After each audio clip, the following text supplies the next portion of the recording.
I'm Amy Lene, project manager from Boston Parks, overseeing the project. I do want to thank you for coming tonight. We recognize that you're giving time from your schedule to be here, so we really do appreciate that. I would like to welcome any elected officials and staff who may be joining us this evening. And if you would like to say something now, please raise your hand.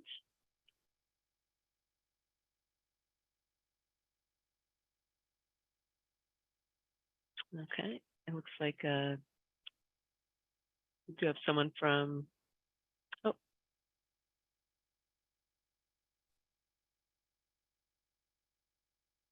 Hi, Amy, thank you. I'm Pam, and I work for Councilor Liz Braden. She's hoping to attend at some point this evening. Thanks for convening. Great, thanks for joining us.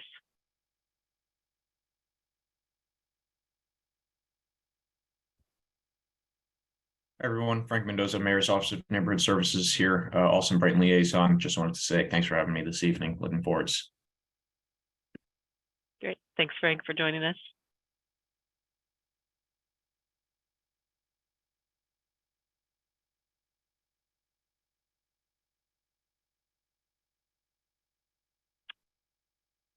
All right, let's next slide, please.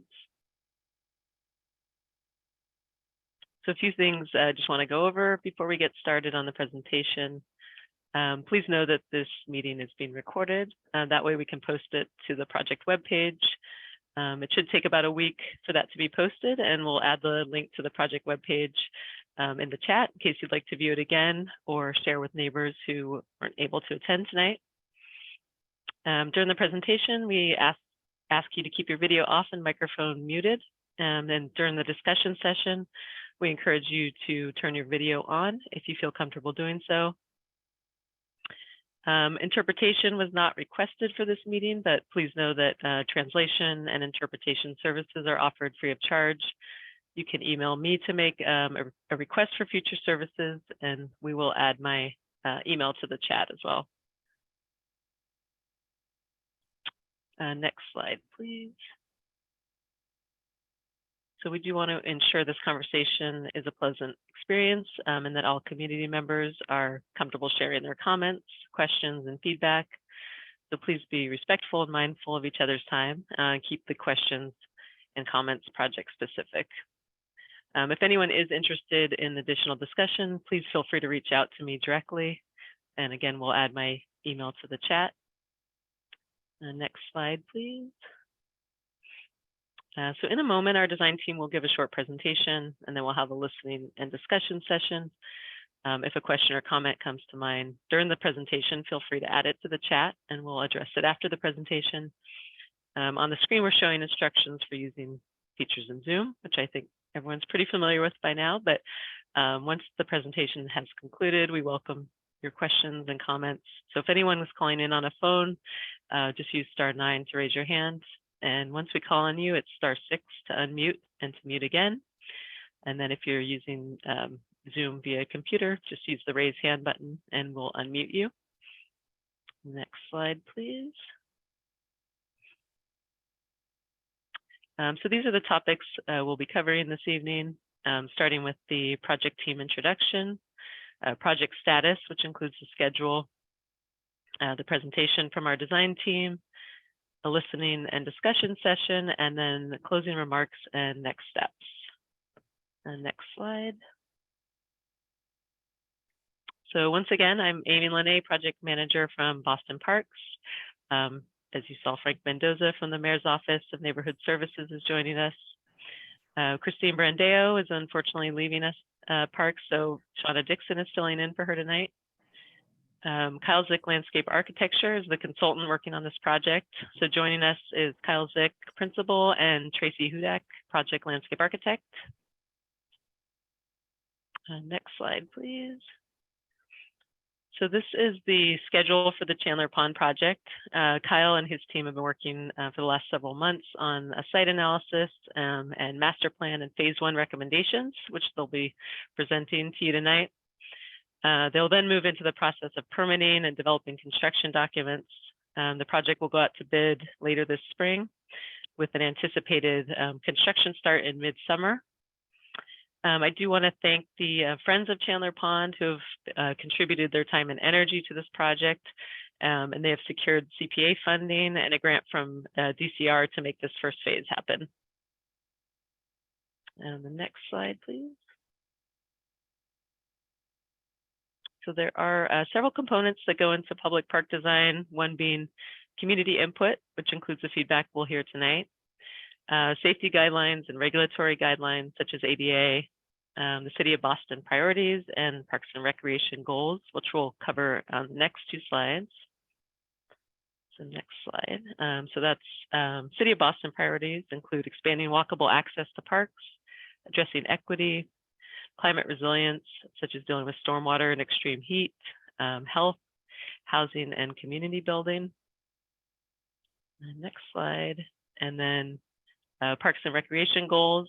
This includes creating spaces that are accessible and available to all, that have a diverse, balanced, and efficient mix of uses, that include meaningful and inclusive community engagement, incorporate adaptive and resilient landscapes, and promote connections. So with that, I will turn it over to Tracy from Kyle Zick Landscape Architecture. Good evening, everyone. I'm Tracy Hudak with Kyle Zick Landscape Architecture. And so let's just jump right into what our scope of work is for the project. So right now we're working on a broad, high-level landscape plan for Chandler Pond and the surrounding park. And the primary goals are working to restore and protect the health of the pond, and then to manage the shoreline and upland areas of the pond and the park that contribute to the pond's health. So we're also going to be guiding the first phase of construction at the pond, which will be the way that we begin implementing this overall plan. And so tonight we're going to talk about both the broad plan and the first phase of work at the site. I dropped connection. Hold on one moment. There we go. We're back. So for orientation, Chandler Pond sits at the western edge of Boston near the border with Newton and just north of the Chestnut Hill Reservoir. If we zoom in, you can see that the pond and the neighboring park are sort of hemmed in at the top, north on the sheet by Kenrick Street and the residences there, and then along sort of the west and southwest edge by Lakeshore Road. Additional residences, generally multifamily properties, make up sort of the western edge of the property. So the pond itself is actually man-made and was constructed back in the mid-1850s, and it was made for ice harvesting, which was a common occurrence back in the day before we all had refrigerators. In fact, Alston Brighton had almost 20 ponds, very similar to Chandler Pond, but Chandler Pond is the only one that sort of remains recognizable in anything resembling its former self. Eventually, the water from Chandler Pond exits on the west side, on the east side of the pond and goes underground, eventually emptying out into the Charles River. So back in the 1930s, Boston Parks Department acquired this collection of property that included the pond and some of the surrounding land, and created Gallagher Park, honoring a wife of a city councilor at the time. So one thing that we wanted to do, and we do with all projects, is we look at the existing conditions so that we can evaluate how best to improve the situation that we currently have. So to improve the ecology and recreation experience of the pond for visitors, we wanted to first look at sort of how the property is distributed. And more than half of it, 60%, is made up of the pond itself. The remaining 40% is land, and that land remains, well, about half of it is currently in use as lawn. And then about a third is some pretty substantial wooded areas. And then you have a small amount, about 11%, of what we would categorize as shoreline buffer. And so what that is, it's vegetated area that we rely on to hold soils around the pond against erosion and to provide the kind of benefits that you associate with a healthy pond, like habitat and water quality improvement. So you can see that it's kind of tilted a little bit in the favor of lawn at the moment.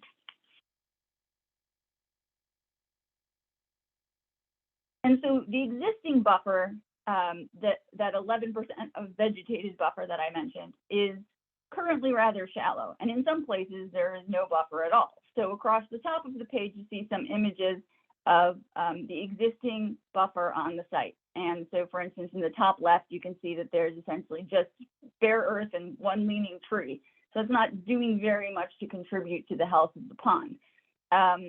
As you move across, they get a little bit better, but you're still talking about the current condition being a vegetated buffer that is primarily lawn, and it does contain a number of invasive species, which are not doing as much for the ecology of the pond and the park as native species might do. So we want to encourage a buffer that has deep roots and variety of vegetation. And so across the bottom of the page, you see 3 images that show sort of the good, better, best version of what a vegetated buffer should look like for it to provide the kind of benefits and habitat that would benefit the pond best. So we have a bunch of different kinds of vegetation.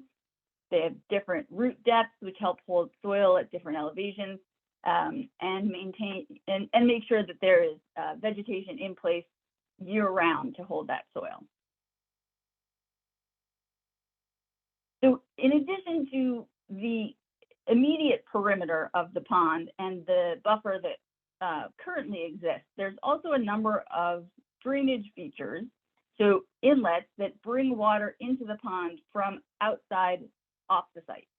And so these are primarily coming from the surrounding storm drain system, where when it rains, water collects in the catch basins that you see in the roads, and then that water is carried through pipes underground and appears then in the pond. And so there are, every one of these sort of stubby triangles is an inlet that is coming from the storm drainage system. And then you can see the outlet for the pond up here in the upper right, where it then travels underground and exits into the Charles River. So the storm drain system is taking water from the surrounding area, and this is an approximation of what that area is. So you can see that the pond is essentially all the way to the east, and it is taking storm drainage from rainfall from an area primarily west of the pond.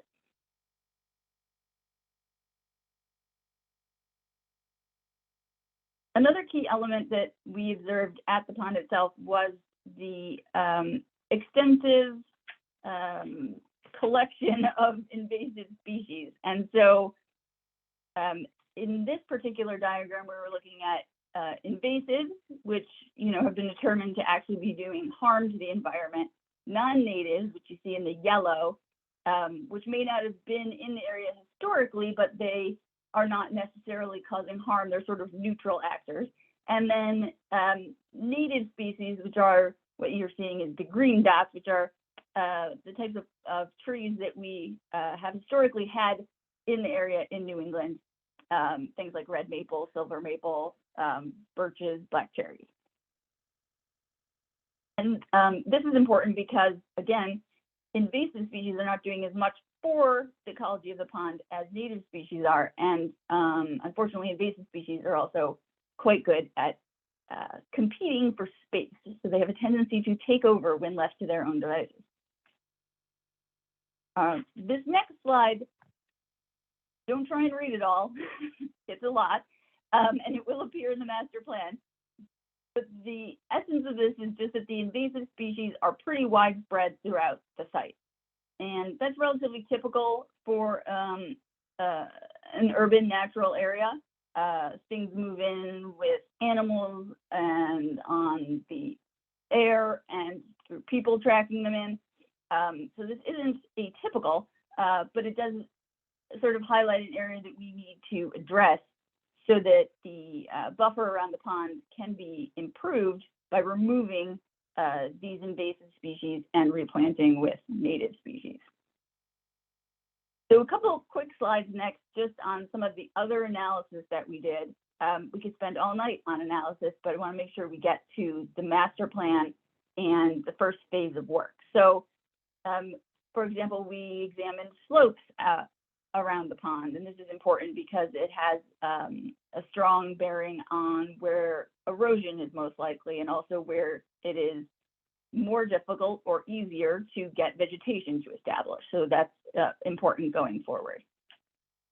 We also looked at circulation, and we have an established circulation path on this, sort of fat red dotted line, and that is set and paved. But then you'll notice there's a number of other little tendrils where those are paths people are taking primarily to access the water.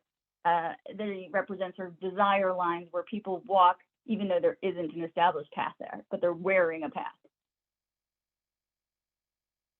Another thing we looked at are the number of access points around the pond. And these are places where people are pushing their way into the water's edge, not necessarily a sanctioned access point or one where we want people accessing the water, but just that there's evidence that people are doing so at these points. And finally, we also looked at establishing the views at various points around the pond, because again, people are drawn to these views, they're drawn to the water, and this is why we want to keep this in mind when we move forward for recommendations, because we want to work with people's desire to see these great views and not try and hide them from folks. So taking all of that analysis into mind, we started work on the master plan.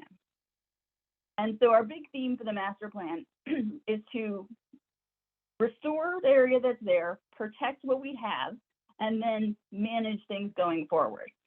So the specific objectives, we want to stabilize the shoreline against that erosion that I mentioned, so that we can prevent the erosion and sedimentation which are filling the pond.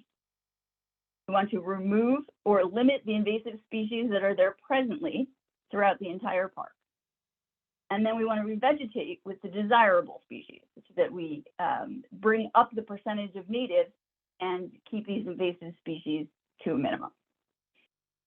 We also want to look at overall steps we can take to improve general water quality, with the understanding that a lot of this water is coming from off-site, coming from the stormwater system. Because ultimately what we want is this bottom line here, ways to enjoy the pond while we're being ecologically sensitive and sort of respecting this really interesting, unique site in the city. So this is the overall image of the master plan, and there are some call outs for the specific objectives. So a number of these are vegetation related. So A and B relate to improving the existing buffer by removing the invasives that are currently out there and adding additional buffer so that we can get the benefits of erosion control and habitat creation and everything that comes with an increased buffer width. We also want to, throughout the entire site, remove invasives, and then also increase access to the woodland area, which right now doesn't have any pathways through it at all. The other thing we're looking to do is promote, keep in mind that the people's interest in views and the fact that this is a passive recreation site. So this isn't necessarily where, you're playing baseball, but it's where you go to sit and enjoy the view of the pond. So we know that the views and access to the water are important. So for those, we're looking at, C and D points, which have to do with access points to the water and also views from the shore. And then the E labels relate to those drainage inlets that we spoke about, where water is coming in from the stormwater system. And we want to make sure that we look at ways where we can improve the water that comes into the pond, either at that point or if there is anything we can do sort of upstream in the watershed for those points. And then G is also important, is establishing maintenance guidelines. And this is important because we want to make sure we can maintain whatever improvements we make over time. that we keep moving forward and don't slip backward, every couple of years and then have to start over again. So we'll go through some of these master plan recommendations one at a time more specifically.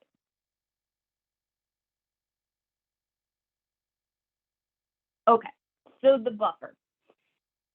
This is a diagram showing the existing buffer in sort of this light lime green closest to the pond. Now, theoretically, a 25-foot buffer is what ecologists tell us is a good limit, a good expanse of vegetation to have next to a pond to provide erosion protection, habitat, etc.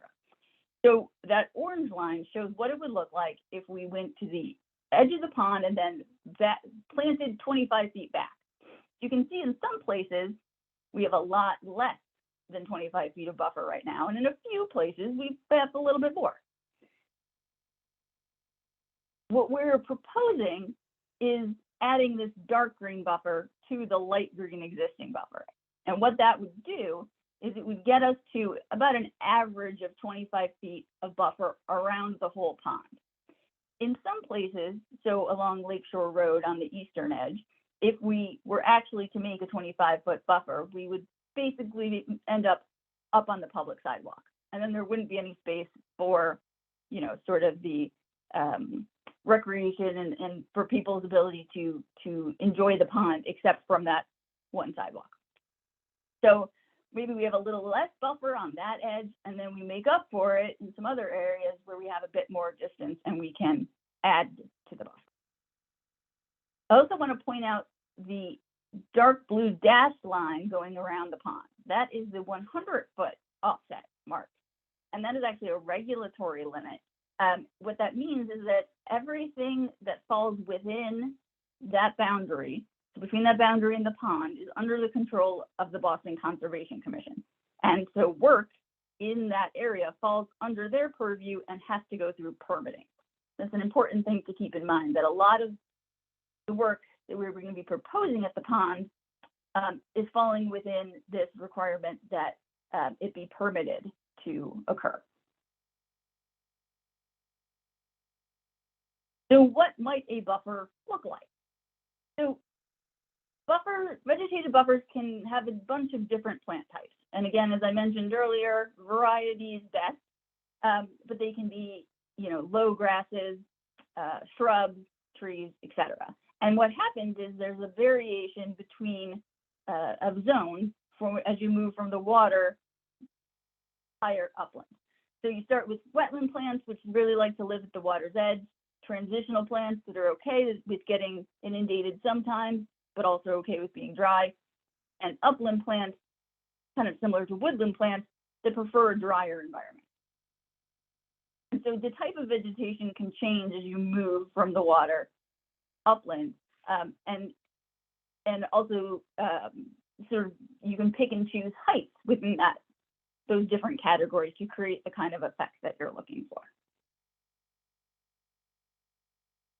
So here are some examples of the wetland plants all the way to the right. That would be closest or on the water's edge, the transitional plants, and then upland plants on the left.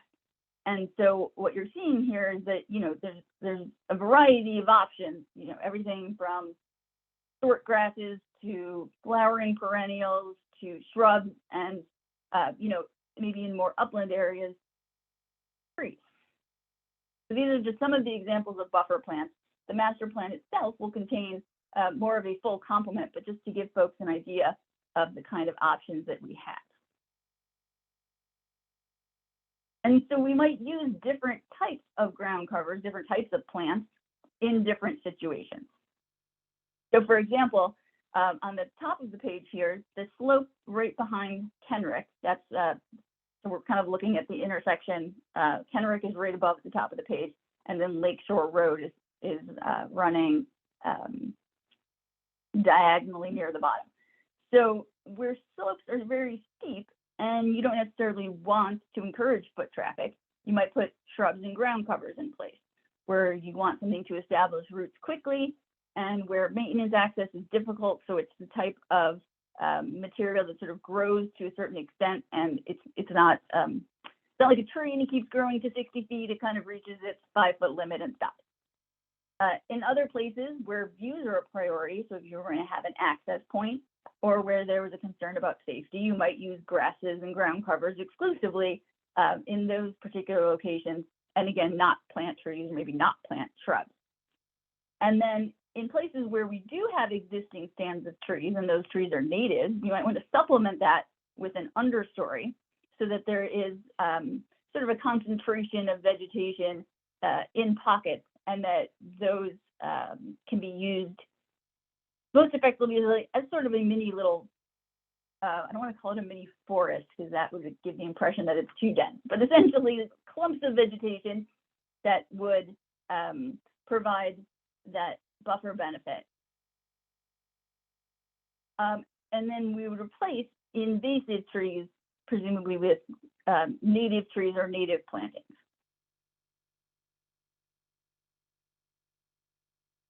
So if we talk about access points, what we want to do is provide sanctioned access points that we can protect so that we can sort of armor them against extra pedestrian traffic and not end up with areas of bare soil where we have problems with erosion.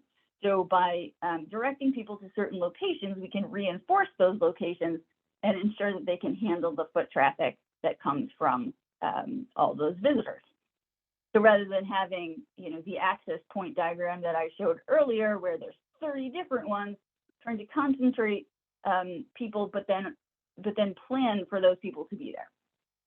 So here you'll see there are a number of access points planned, and then also a number of areas where, for various reasons, it might not be appropriate to have an access point, such as, the slope might be quite steep there, but the view is quite good, and we know people will be drawn there, so we want to be able to accommodate that.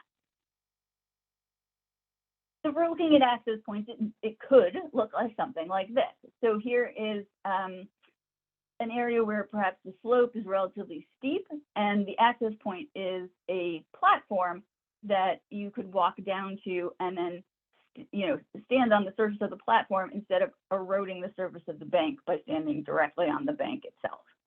So here, an example, you can see on the right, there's a wooden constructed platform. There's also a metal grate platform. These are options depending on what would be desired. The accessibility of these locations depends to some extent on what materials we use and also the slope that is the pathway that where you would get down to these access points. And we'll talk about that in a moment. So the access point doesn't need to be as constructed as a platform. It could also simply be a collection of boulders which are used to help hold soil and create pockets for people to sit and enjoy the view, but not but the vegetation is planted sort of amongst the boulders. Same thing could occur with what are referred to as core logs, which you see in the bottom right. And that is a sort of an in-process photo, but essentially core logs are bundles of organic material used to kind of stabilize the slope, and then you can backfill it with soil and then it's sort of a walking surface on top of that. You can also plant the core logs so that they can get further established by having plants with deep roots within them. So these are sort of our options that we've devised for those access points that we just talked about. Now, the way you approach the access points is also important. And I mentioned this with in terms of accessibility. So on a steep slope, we don't want to try to come straight down onto the access point. That creates an erosion problem. So by kind of coming at these access points from diagonally, from the side, then that's better for accessibility, provides more protection against erosion, and also from the water, line of sight is blocked for some of the wildlife that might be less desirable, like the Canada goose, but the line of sight is still maintained for people by keeping vegetation low, for example. I've mentioned invasives a lot, and so essentially the goal is to treat invasives on the entire property.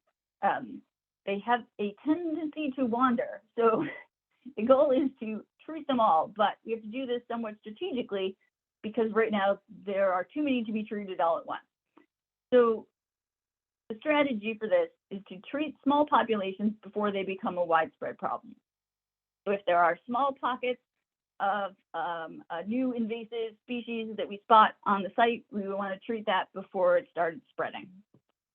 The other thing we want to do is listed here is number 2, remove invasive saplings, shrubs, everybody in the buffer zone as we work to improve it. So anywhere where we were going to improve or add buffer, we would want to make sure we stripped out the invasive species first. And then in areas where we have dense stands of invasive trees, so say there are, tree of heaven is one such invasive. So let's say we have 20 of them all together, you would implement a phased removal and replanting process. And I'll show you that next. So in this diagram, if we start at the left, say the existing condition, you've got those 20 mature invasive trees, the tree of heaven, which has a great name, but is not a great tree. And over time, you move from left to right, where you remove a percentage of the mature trees and you remove all of the little baby guys. So all of the small saplings get removed so that of the invasive so that they cannot grow up to become adults. And then you pull out selectively the mature invasive tree. And so as you move across, you keep removing successively more of the mature invasive trees and replanting. And that replanting then grows and those become native and ultimately replace the stand of mixed desirable and invasive with all desirable. Reality is, of course, that you're fighting invasives all the way across this this diagram from right to left. But as you start removing them, they become easier to spot, easier to locate, and easier to remove. So that's the benefit.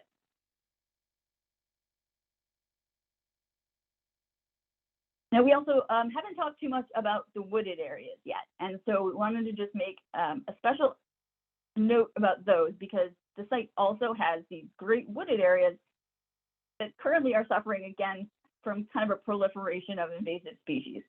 And so there's also some property line concerns and there's some dumping that seems to be happening. And so what we want to do is move forward with, in the master plan, with removing the debris and clarifying property boundaries so we can get established what's what. And then treat invasives moving from the edges inward because edges are vulnerable to colonization by invasives. And in this way, you can kind of improve the periphery and then start moving inward to the areas that are already degraded and improve those. Ultimately, we're recommending that there's a trail through the woodland area that would expand the opportunities for recreation on the site, give people more access to this unique environment. And then we would install understory plantings specifically at locations along that trail. So there'd be specific improvements tied to the location and path of that trail itself. And then on the right, you just see some of the examples of the really lovely woodland plants that would be installed in these sorts of areas as invasives were removed.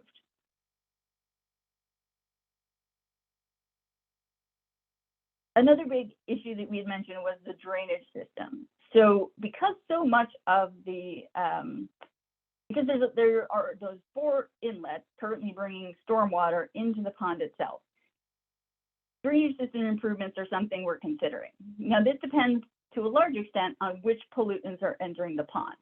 So how you want to treat those inputs of water depends on whether you're dealing with water that has high salts or high phosphorus. And so the strategy is different depending on which one that is. So the first step is water quality testing to determine what best management practices, which you may have heard called BMPs, what best management practices will have the best impact. But some of the ones that are being considered, you can see on this page. So upstream catch basins, if the catch basins currently do not have a sump where they trap sediment, that's something that can be added. An education campaign about, to the neighboring communities about how important it is that what they put down the drain be only water and not other things that can cause pollution issues in the pond itself.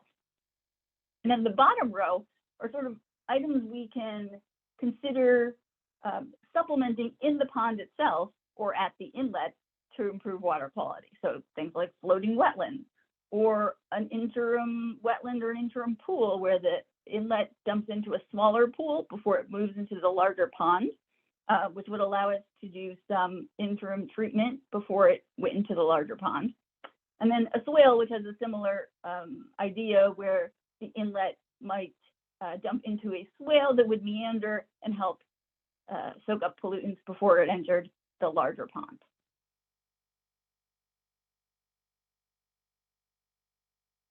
And then also the master plan is going to be tackling maintenance and management. And again, this is important because we put all this effort into improving what's out there. We want to make sure that those things can be maintained for the long term. So we're looking at signage, educational signage, outreach, also a maintenance guide for regular maintenance, like lawn mowing, but also special occasion maintenance. So if there are areas where we are proposing meadow practices, that it's understood how those can be, how those are maintained properly. Also guidance on identifying invasive species so that they can be identified, again, much easier to tackle a small area of invasive species before it becomes a larger one. So we want to make sure we can identify those right off the bat. And then also an invasive plant management protocol. So what contracted services would cover, what maintenance staff could cover, and what volunteer staff could tackle. And then also in the master plan will be information on city and state laws. So as I mentioned, the fact that the 100-foot buffer, any work within there falls within the Boston Conservation Commission. So that sort of information, along with guidance for property owners who live on the pond perimeter and may want to know what is the best thing that they can do to improve the health of the pond and improve their own properties as well. So overall, we wanted to come up with a strategy for how we're going to implement all these great ideas. So essentially, it's these 4 categories that we have come up with: stabilize, intervene, improve, and then add. And so generally, you would move across from left to right as you work through projects to first stabilize the worst areas that are out there, intervene to make small improvements and to keep things from degrading, then improve what exists, things like extending the existing buffer or instituting better maintenance procedures, and then finally doing things that are additional, things like that new woodland pathway or maybe new stormwater infrastructure. So for phase 1, where we are going to say we're going to take this grant and CPA funding that the Friends of Chandler Pond managed to acquire, and we're going to use that for phase 1 activities. Where do we want to focus that? And so logically, we want to start with things on the left side of that strategy. So stabilizing what's out there and intervening to stop any further degradation. So this is what we're looking at for phase 1 work. And it's a bit of a mix of sort of working in different areas, but the ideas are the same, where we want to stabilize and intervene. So we're going to remove the small colonies of invasives where they exist. And we mentioned this before, always easier to start with something or to tackle something when it's smaller, then let it gain a lot of ground. And so everywhere that you see an A, that's that sort of situation that we're planning. B, that tag relates to improving the existing buffer by removing those invasive species that we've already identified. C relates to adding new buffer and repairing the erosion that's there on the slopes right now. And then all the slots where you see D are where we've identified a particularly nasty invasive, such as knotweed, or where there are large stands of trees where we want to start doing that phased removal process. We also want to make sure that we are accommodating people's need for access. And so phase one, the current plan is to use, to construct 2 access points as pilot projects along the Lakeshore Road side. And then also that water quality testing that we talked about so that we can inform the next phase of work and figure out how best to improve the water quality in the pond. And we also want to work on improving, protecting the buffer that we do make with temporary fencing so that the plants in the new buffer can get established. So overall, the phase one work is currently slated to be focused primarily on sort of the eastern edge of the property with targeted vegetation interventions kind of throughout.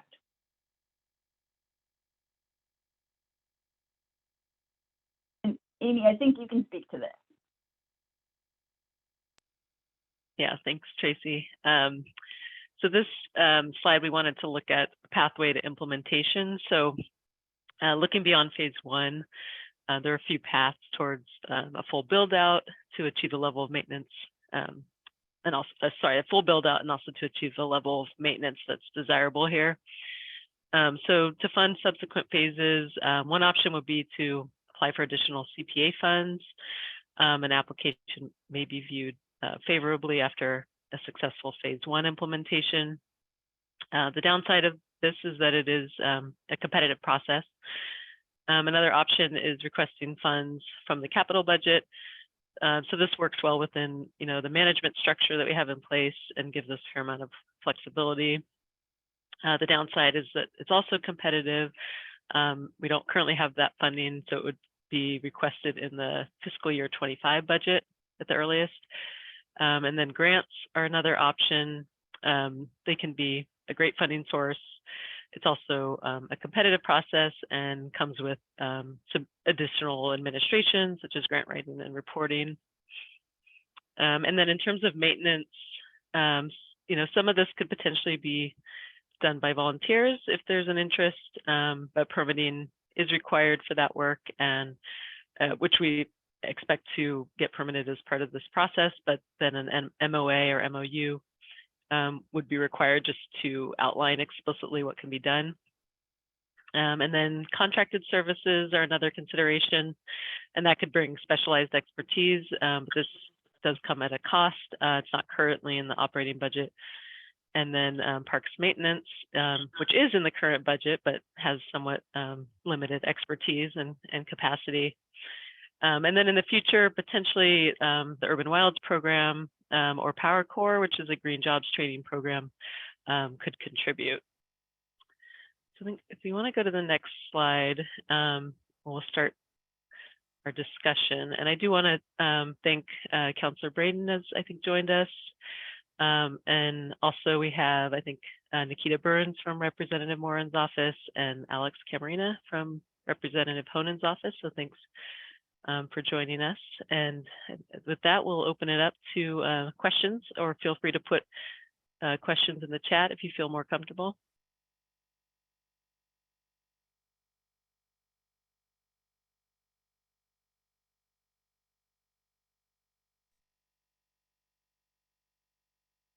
All right. Hi, Donna. You're great. You're unmuted. Okay. You did. You unmuted me. I always get confused when these things happen. So thanks so much for the presentation. I really appreciated it. I'm at 52, just so you know, on Lakeshore Road.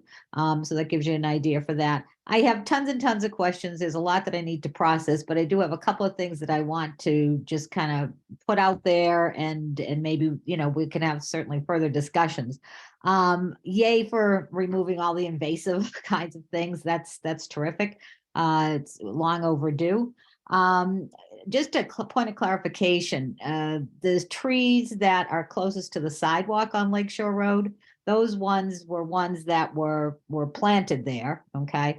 So are those ones that you would plan on removing, or are those, I don't understand invasive versus non-invasive species and all the names of the trees, but are those the ones you would consider removing, or is that ones that would remain? So that's my first question. Those are primarily lindens, and they are ones that would remain, although we would prune them for safety. So make sure that if there were any dead limbs hanging over the sidewalk, we would prune those, but they would remain as long as they were healthy. Okay, that's great, because those are the ones that have been there for many, many years, and those were really the only ones that were planted in the park area, except for ones that we have scattered ones in memorials for people. The slide, I have a question for the slide that says master plan maintenance and management. You had a fence with all the buffers and plant buffers. I'm really concerned about that one. There you go. Because if you see on the right, that's where there were benches along for people to sit and enjoy the pond. And if you have buffers that are that high, nobody's going to see anything and nobody's going to be able to enjoy anything. So maybe that's just an example of what could be there. But to me, that's like way too high for some of the things that the people would like to do for it. Okay, so that's just a comment for that. Third thing, and then I'll shut up because there's other people who want to talk, and I get that. When you're talking about the wastewater coming in, there have been certainly a lot of different folks throughout the years. My mother, one of them, who has really tried to maintain the integrity of the pond and the water that goes into it. But one of the problems that we ran into was all that the water coming into the pond was full of fertilizers from the town estates, from the new golf course, all those kinds of things. And that was very tough to try to control that. And that was what was leading to so much growth within the pond, because when the pond was drained, and they removed so much of the gunk within the pond, it was due to the fertilizers that were being, drained into the pond. So I know you had mentioned that there might be some ways to catch some of that, but that's something I just think you really need to be aware of. I know you'll do your own testing. Things could have changed over the years. I get that. But that's something that's a concern, and I don't know how we kind of monitor that or try to control that. So thank you. I'm sure I'll have questions, but I can reach out to you with your emails for further ones. So thank you. Thanks, Donna. Those are great points. And maybe I'll just touch briefly on that last point about the water coming into the pond. We're certainly investigating the options for addressing that, because there's obviously multiple sources. And so I am talking with the groundskeeper at the golf course tomorrow. They're, I think, starting to take some steps to minimize what they're putting out. And if we need to address that more on our end, we may try to have a treatment pond on our side, or sorry, I should just say like a swale on our side. Also, Boston Water and Sewer, I've spoken to them about the catch basins that drain directly into the pond. They've expressed some willingness to reconnect those to the storm system. So I think that would definitely help to keep that runoff from going into the pond. So it's a great point, and certainly one that we're looking into.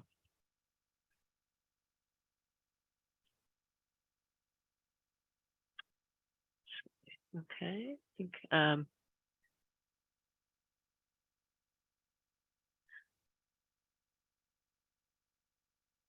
see if we can unmute.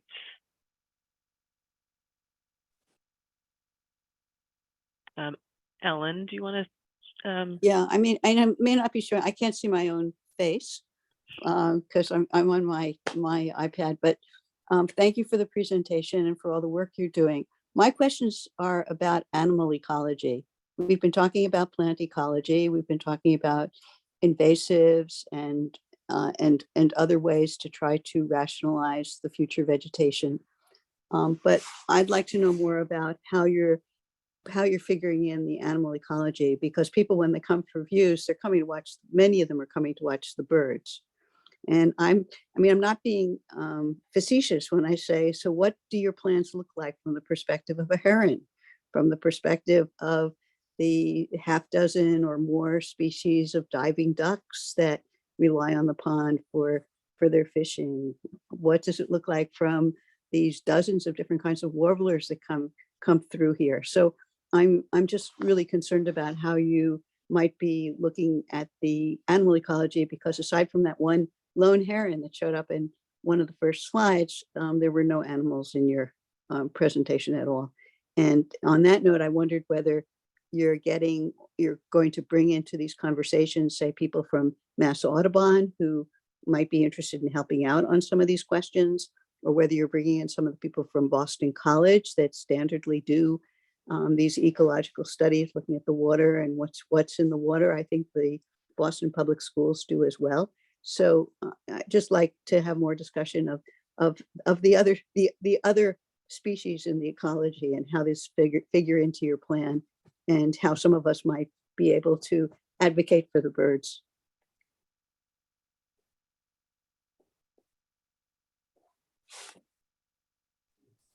Thank you. Yes. Oh, I'm sorry. Go ahead. Go ahead, Tracy. I was just going to say that it's certainly something we have been considering, and we are working with an ecologist to help build a plant palette that can support the type of flora and fauna that we're looking to attract to the site. So thank you for letting us know about the some of the specifics. And if you do have specific species that are there that you would like us to kind of cater to, you can certainly pass that info on to Amy, and we can work with the palette to kind of increase habitat and feeding and nesting areas for them. But I don't know, Kyle, did you want to add something? Yeah, I'll add on to that. So, I mean, when we talk about water quality, it's not just talking about water quality for that sake. It's to support a more diverse and healthier pond, which supports the wildlife in that pond, then feeds the birds and the wildlife around the pond. Same thing when we're talking about vegetation and changing invasive species or managing it in favor of native.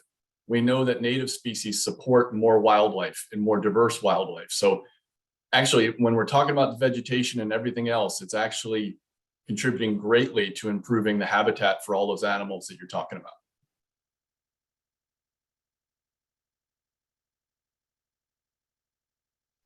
Great, thank you. Councillor Braden would like to make a few comments.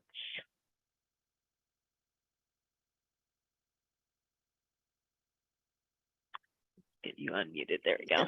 Oh, good, thank you. Thank you so much for the wonderful presentation. It's very comprehensive, and it's really been very much appreciated.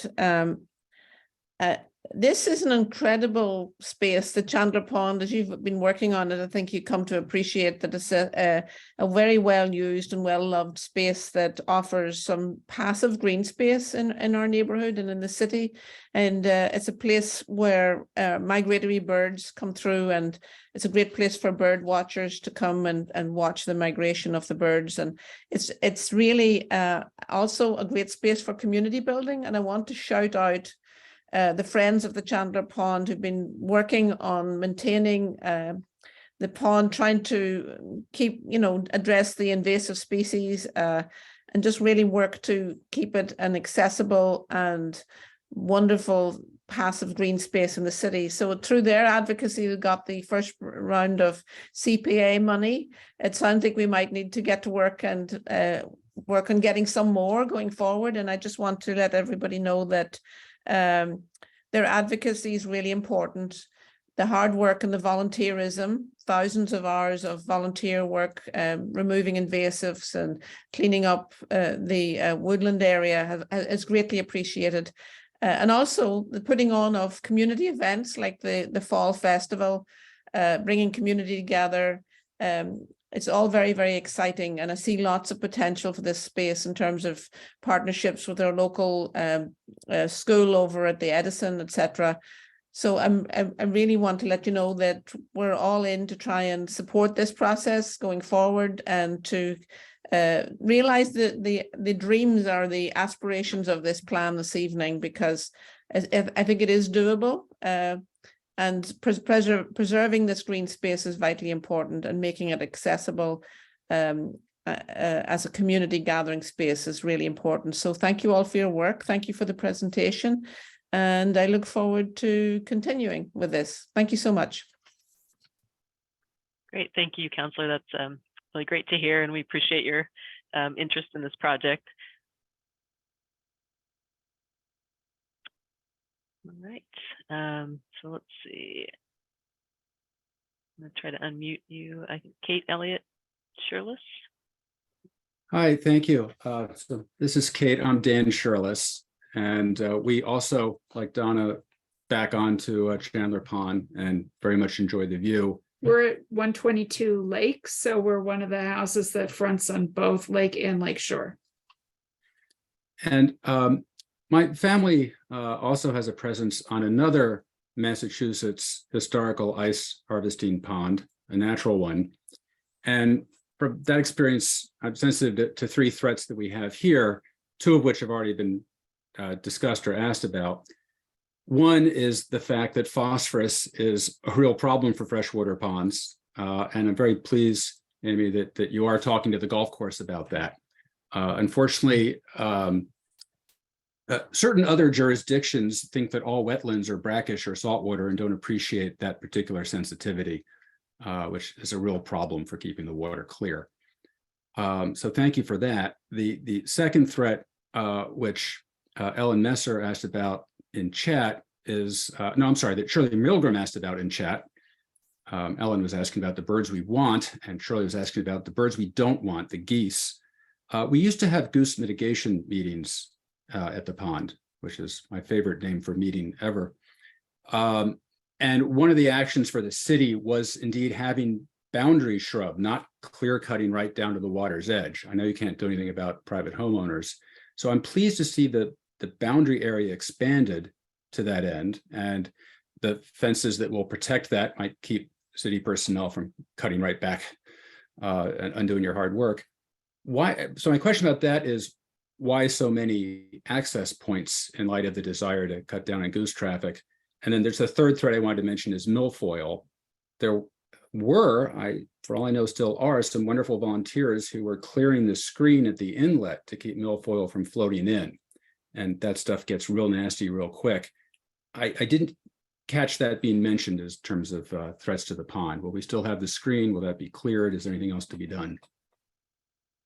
And again, thank you for this meeting and for the excellent plan and presentation by Tracy.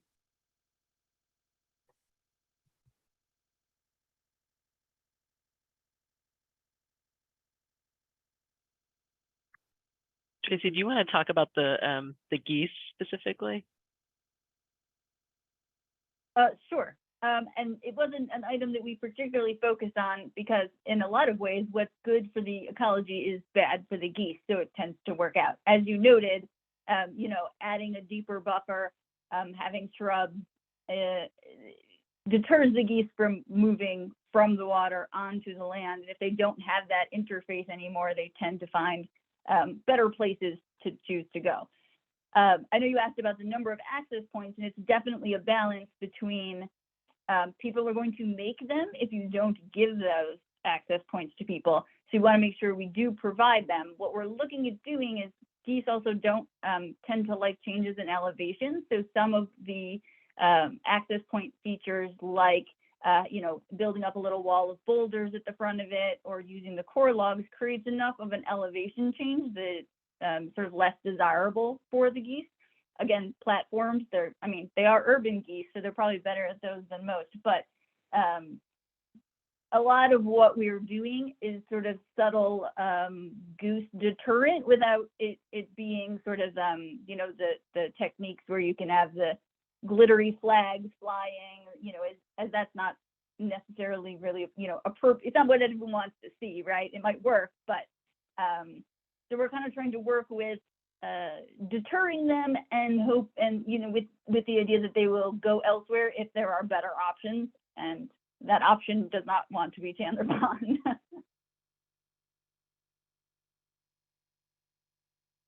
Yeah, I would also add that the Friends of Chandler Pond have I think generously brought in someone called a company called the Geese Police, which and maybe that's something, I don't know if one of the friends want to talk about, but it sounds like it's been pretty effective. They've funded it, so we appreciate that. And it's involves, I think, trained dogs who scare off the geese. So not that, I don't know if that's something that can happen regularly, but it sounds like it's been effective. And then I think responding to your question about the screen at the inlet, we're still kind of discussing how we're going to treat that area. And my understanding is that the golf course did get did permit to treat some of that milfoil on their end with an herbicide. So once I hear more about what they're doing, it may sort of shape that strategy. We did try to get Boston Water and Sewer to put a phosphorus removal system at that point. The last conversation I had with them was that they don't think the space will allow. It's, I guess, pretty large. So we'll have to look at an alternative to that. And then I think we're getting some questions on the water testing topic. So in the short term, we are planning to bring in a company to do a water test. They recommend typically in like late May, early June, and that'll help us understand some of those nutrient levels. I think in the long term, we're still trying to sort that out. The Charles River Watershed Association is also interested in the water quality since it ends up in the Charles. So we're discussing with them if there's a program that we can work with them on to do regular water quality testing. So that's a little bit still up in the air.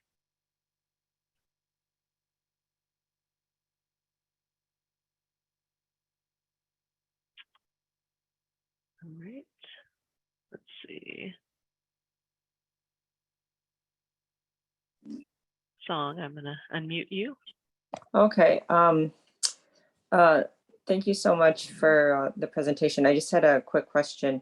On one of the first slides, I think it had an estimated cost of 360,000. Is that right? Is that just up into the point, including phase 1 and nothing beyond that? Or is it the whole project? So that's phase 1. So that's sort of the construction budget that we've started with. So Kyle's office is sort of designing to that budget. Tracy, I don't know if you can speak to sort of what the larger full build out cost was. Yeah, there's still some things getting ironed out. So like, for instance, what the inlet treatment options could swing that a lot, but it's multi-million. It's over 2 million. Oh my gosh. Yikes. Okay, thank you. Thank you, Song.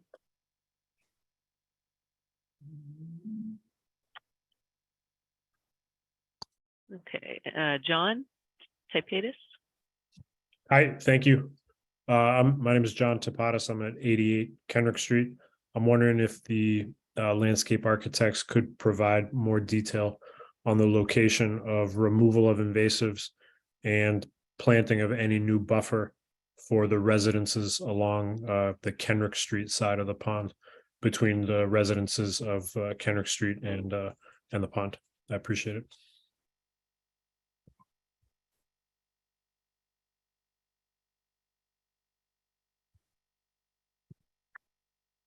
Tracy, are you able to respond to that? I'm not sure I understand exactly the question. Is the question the extent? I mean, the invasives would be removed. In the master plan, it's called for the invasives to be removed on park property.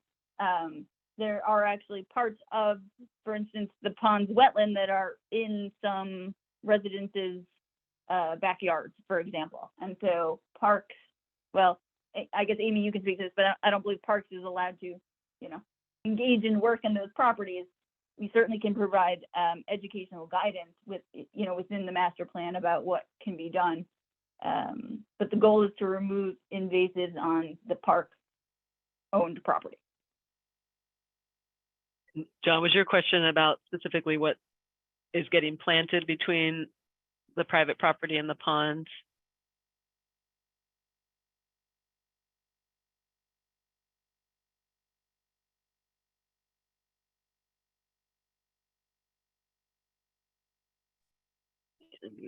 Yes, it's not about what's going on private property. My question is more, I'd like to understand the location of the removal of the invasives between the private property on Kenrick Street and the pond. So I am talking about the park property. Does that make more sense?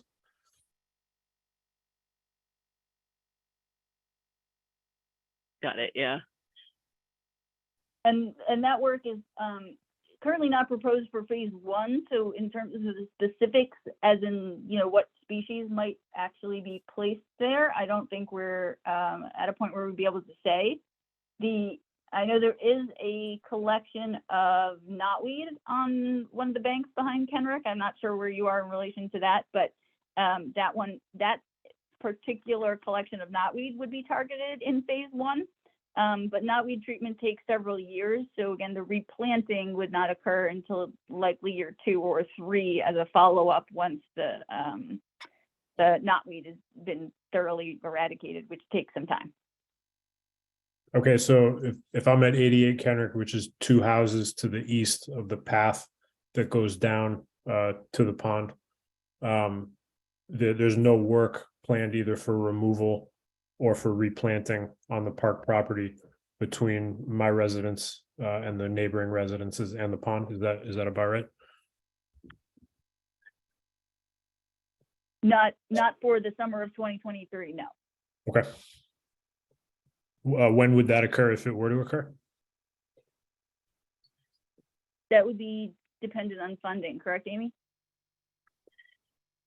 Yeah, I mean, I think it's a little hard to say when the next phase will happen, given the different paths forward, but I think it would be, you know, hopeful in the next 3 to 4 years, I'd say. Okay, thank you. And thanks to the Friends of Chandler Pond for all their hard work. Thank you, John.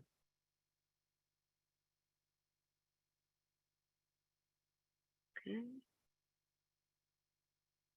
Let's see, EB. Thanks, Amy. Thanks, everyone, for being here. Before I ask my question, I just want to encourage everybody to join Friends of Chandler Pond. And because the more members we have, the more support, the more attention we get from the city. So you can go to Friends of Chandler Pond online and go to the membership link and support it financially.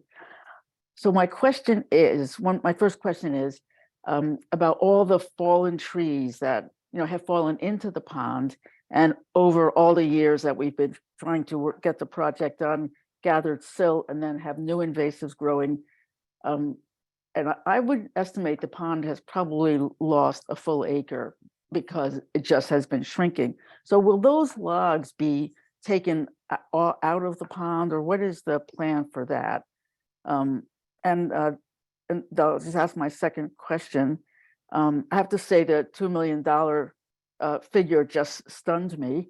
And I'm wondering, one, why is there no capital funding available from parks till FY25? And 2, what's left of the CPA grant right now in the parks account? So from the, I'll just answer that last question. From the CPA grant and the DCR grant as well. So that I think totaled $450,000. So from that to cover design fees and then the construction of the phase 1, which we allocated $360,000 of that for phase 1. That is the portion that we're putting towards this first phase. So it hasn't, the construction portion hasn't been spent yet, but that's what's being used for this particular project. Mm-hmm.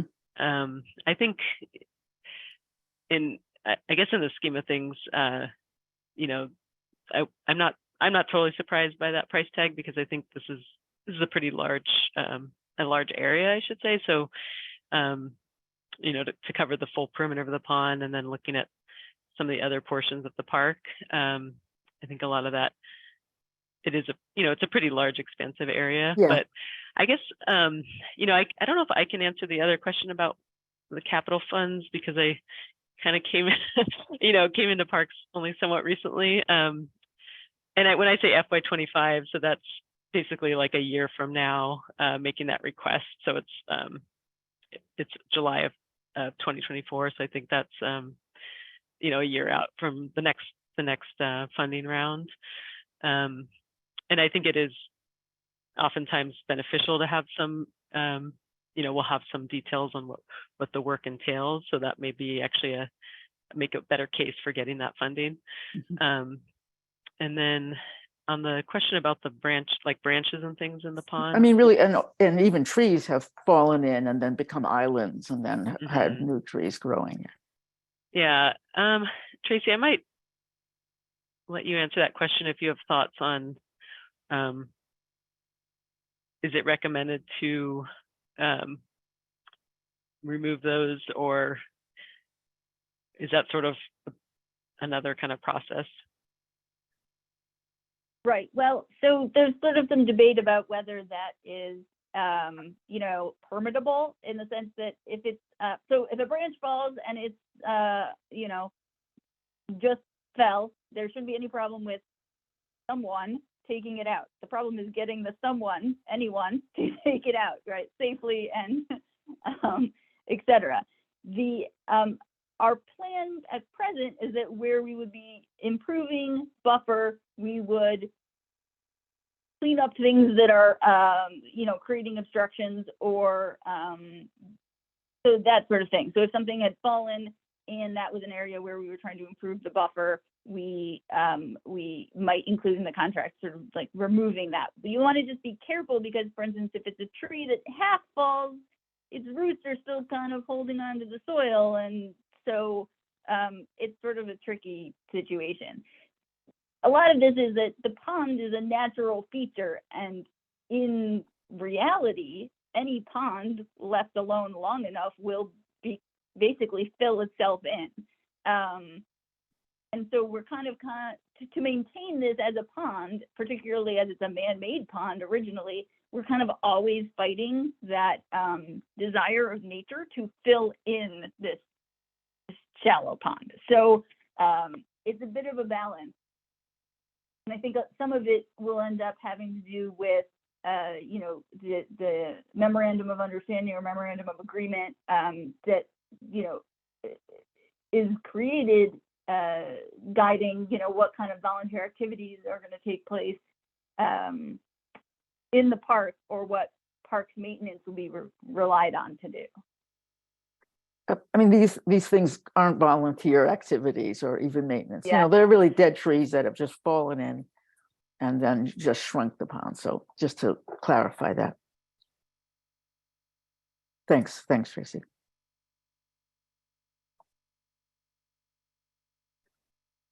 Okay, Shirley.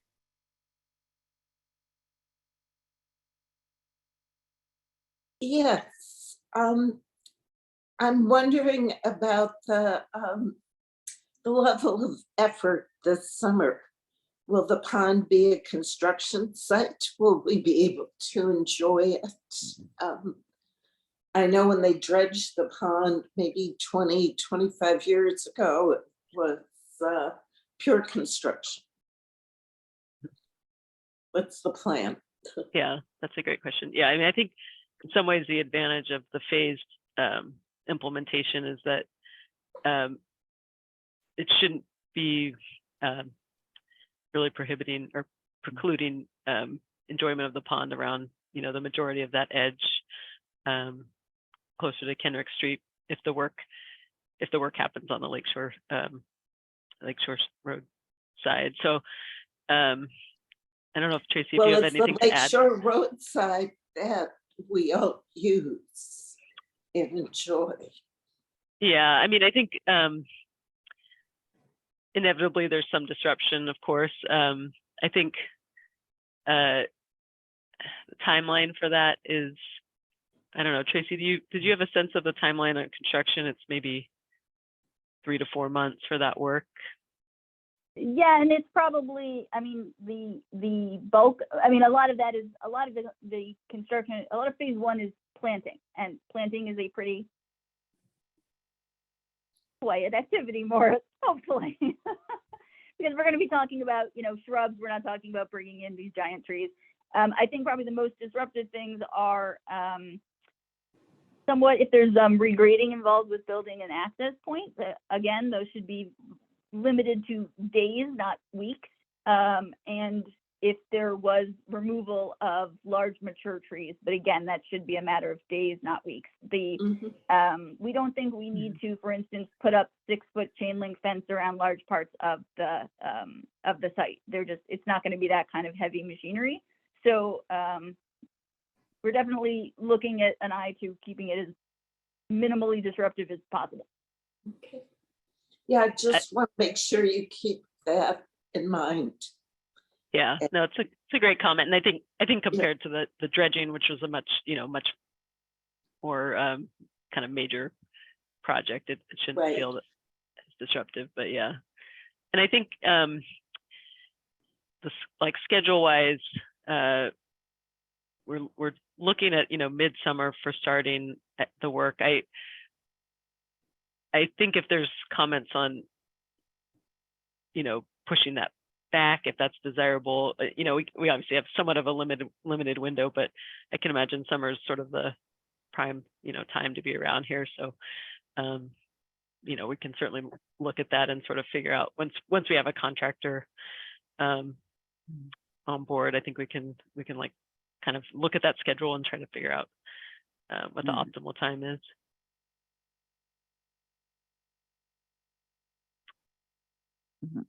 Okay, Susan.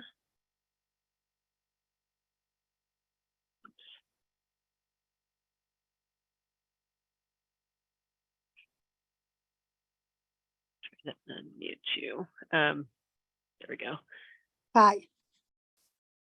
Hi, Susan. Hi. I was wondering, when I moved here in 1984, there were no trees except the linden trees and some birch trees in front of my house.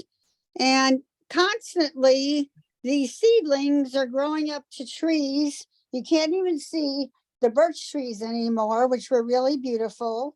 And if no one does that, the whole pond is going to be overgrown. So I'm wondering what you're going to do about that.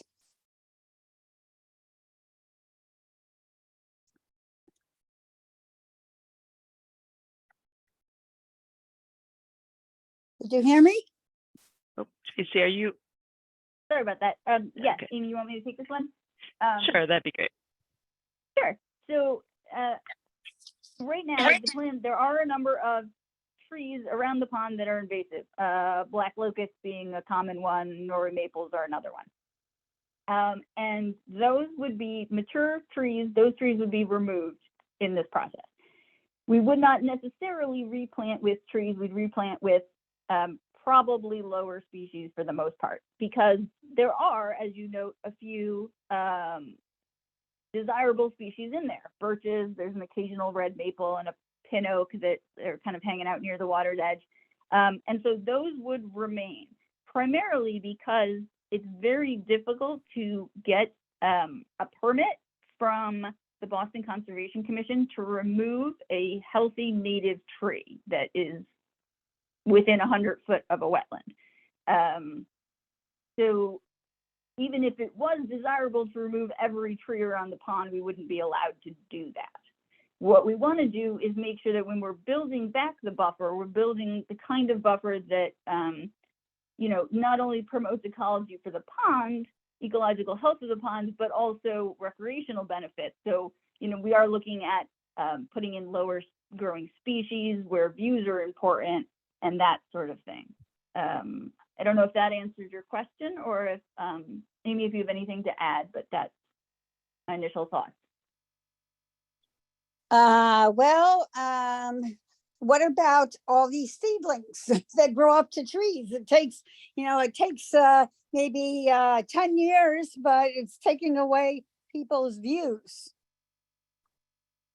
Yeah, and I think that's something that, as part of the maintenance plan will be good to address, like when we talked about the guidance for invasives, if these are tiny self-seeded trees that can be pulled out at that time, I think that's the best way to, get them when they're itty bitty.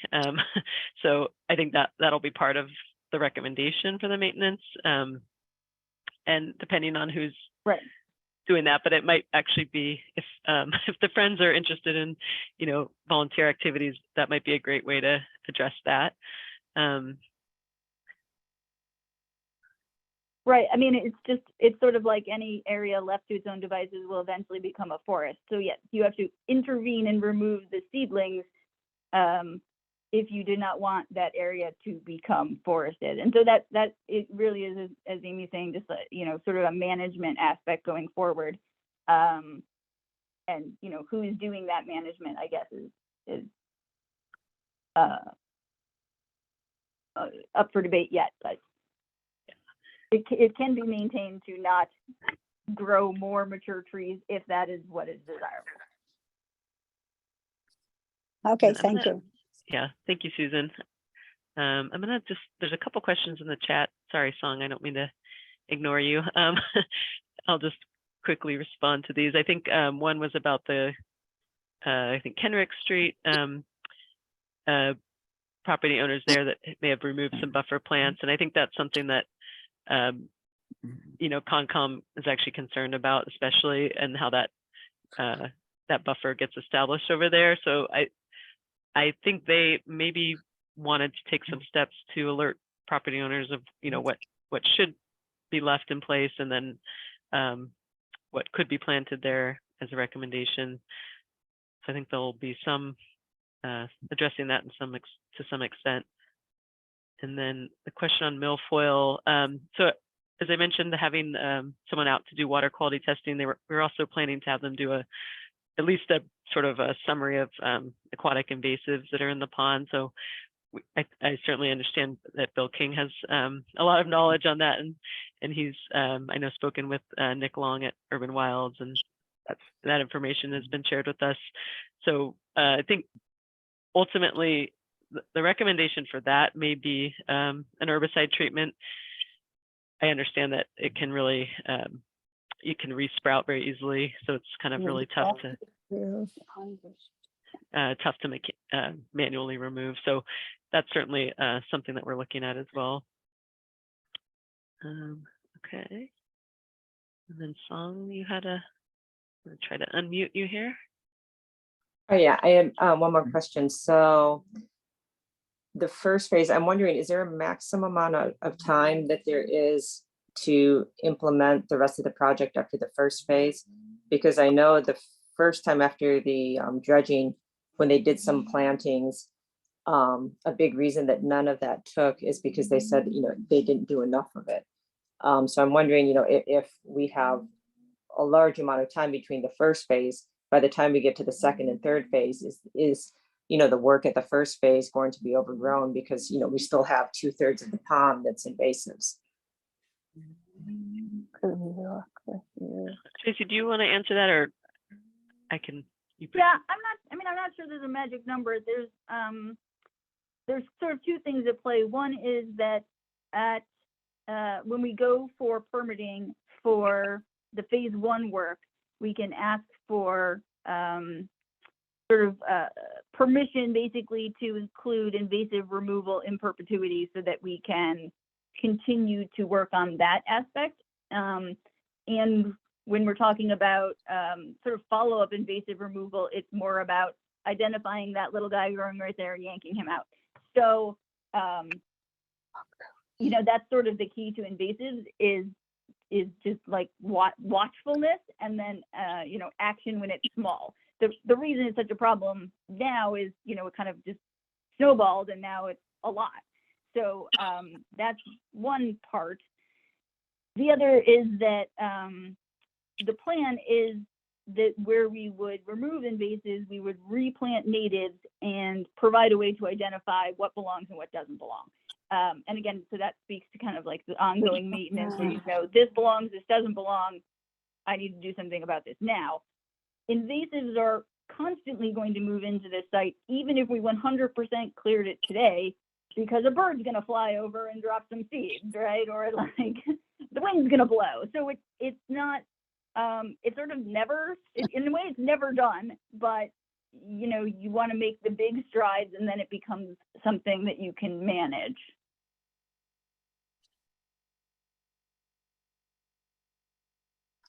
And I think a lot of, some of what we've put into phase one, I know some people have noted before, Park came and planted a bunch of hawthorns on the edge, and now like the knotweed has come for them and is absorbing them. And so that's what we don't want to happen, is to have whatever, gains we make get lost. So we want to make sure we are doing things kind of in a mass so that it's easier to say, this area has been treated, this area has been, it's supposed to be free of invasives. If you spot something in here, do something or call someone.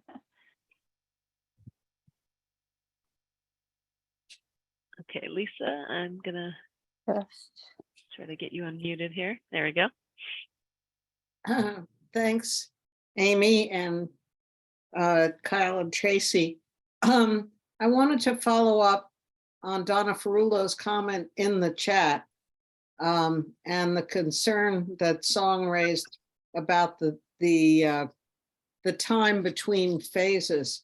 Donna asks, for those who haven't seen her comment, will the city of Boston be able to fund the estimated $2 million to complete the project, or will only phase one be completed and then that's it? That, I think, is a major question for all of us. And the second question, building again on what Song said earlier, the concern that we have about having the phases extend, a long time, and that we don't get the fruition of all of this work and planning. So could you please respond to both the funding and the distance between the phases, the time distance? Yeah, and I'll respond to the funding. I mean, I certainly agree with you that we want to see this funded to completion, and I think anything within my power to do, I would advocate for that. I also, I think certainly it's great to see Councilor Braden support it. So I think advocating to her for that funding as well could be hugely helpful.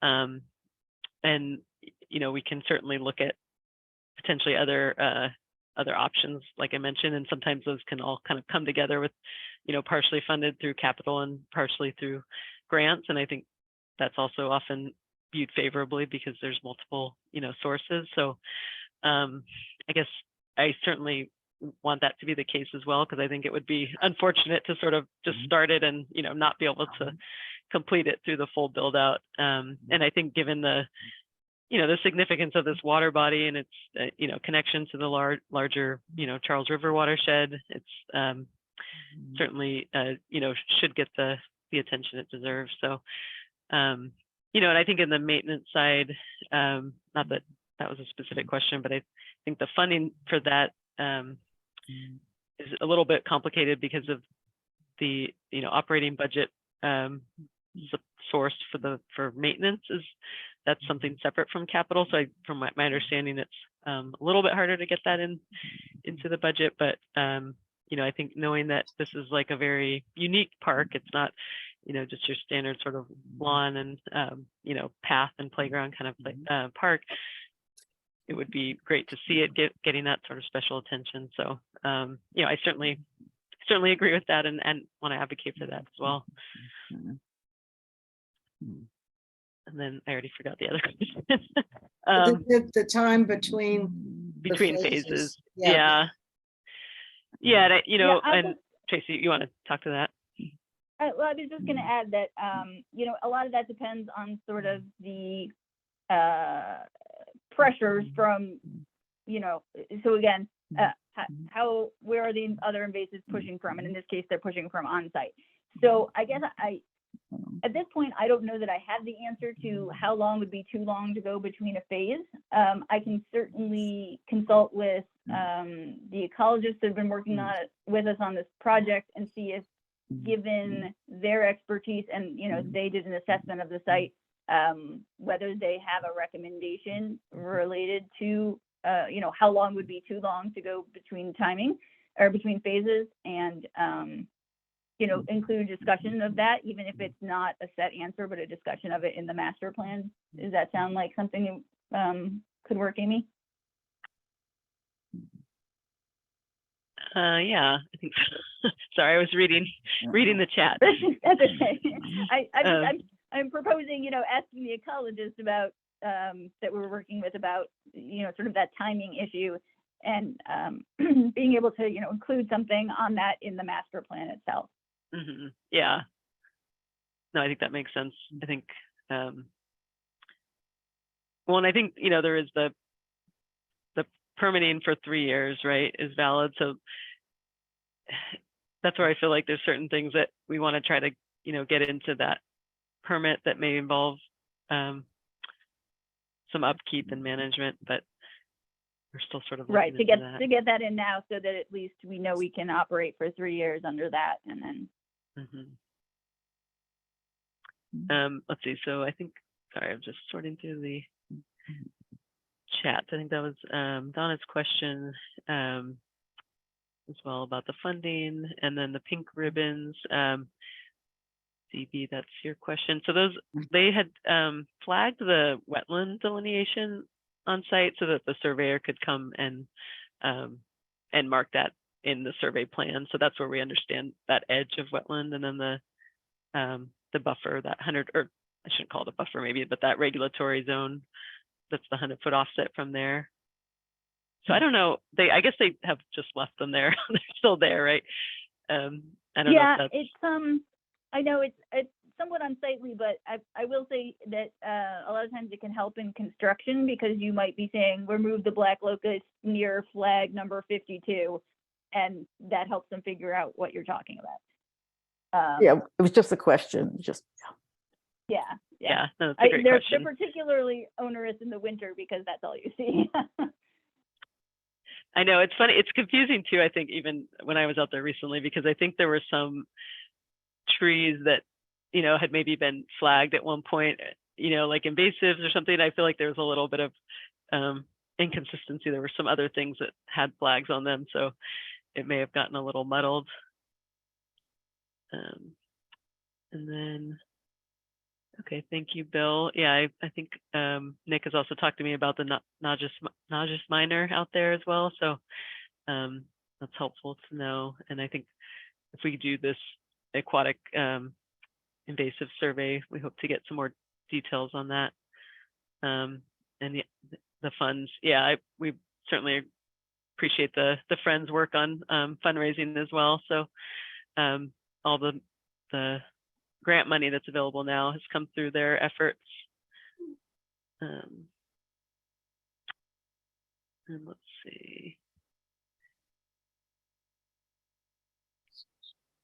Okay, and then Susan, you had another comment. Yes, let's see. I was wondering if you could walk around the pond with us in the nice weather so we can conceptualize what you're talking about. Because looking at pictures, you really can't get an idea. That's interesting. Yeah. Let's see. maybe we can work something out. I can certainly think about that and get back to you as the weather gets nicer. It might be a nice opportunity to be out on site. That'd be great. That would be great. Thank you. I just wanted a quick follow up on the pink flags, because I was just looking back at my photos and the wetland flags were orange. So I'm just not sure the pink flags actually belong to us, and so I'm concerned now. So are the pink flags like around the trunks of trees or like on branches?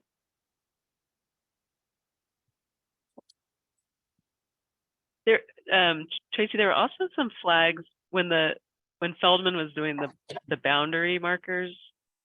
They had flagged. Those were tied, I think, to smaller branches, but I think they had tied those first before they put the boundary marker in. So, but I think Nick and I did see some flag, like that landscape tape over on some of those trees of heaven, kind of near Kenrick Street. So I'm not sure the origin of those, but yeah, there could be a few flags out there.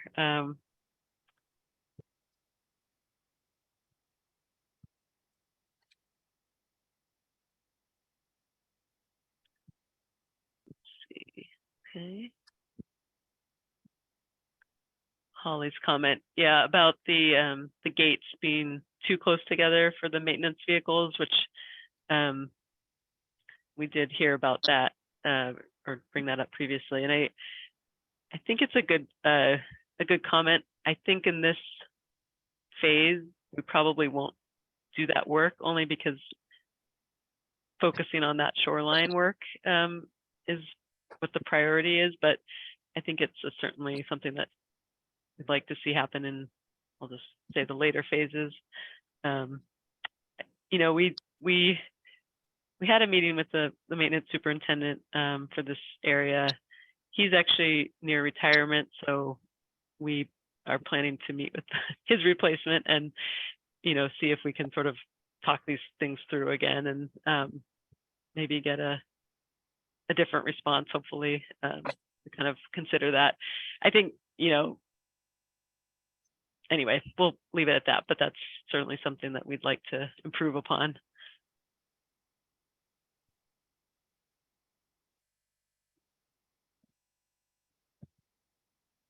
Okay, I'm gonna just go through the chat one more time, see if I missed anything. I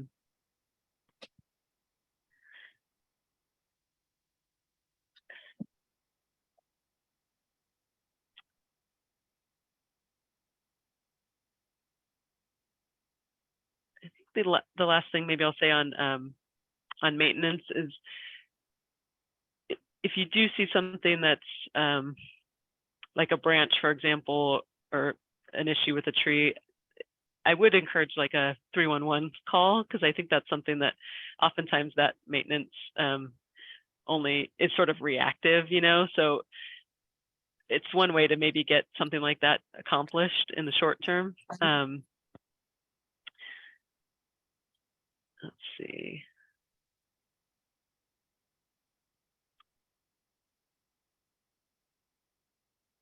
Okay, I think we got everyone's questions, but if anyone has anything else they want to bring up, please let me know. And I also hope, you know, if you have thoughts after this meeting, certainly email me or questions or thoughts.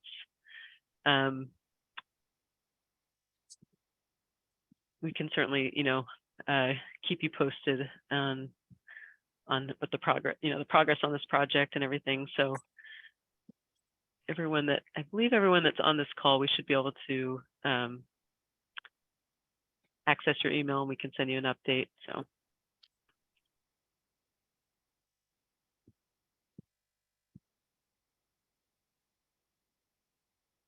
Nope. Oh. Great. And thanks everyone. I just want to thank you again for coming, though. It's really, it's great to see so much, you know, enthusiasm for this project, and a lot of really dedicated people with the Friends, and I think that's great to see. So thanks again for coming. Thank you.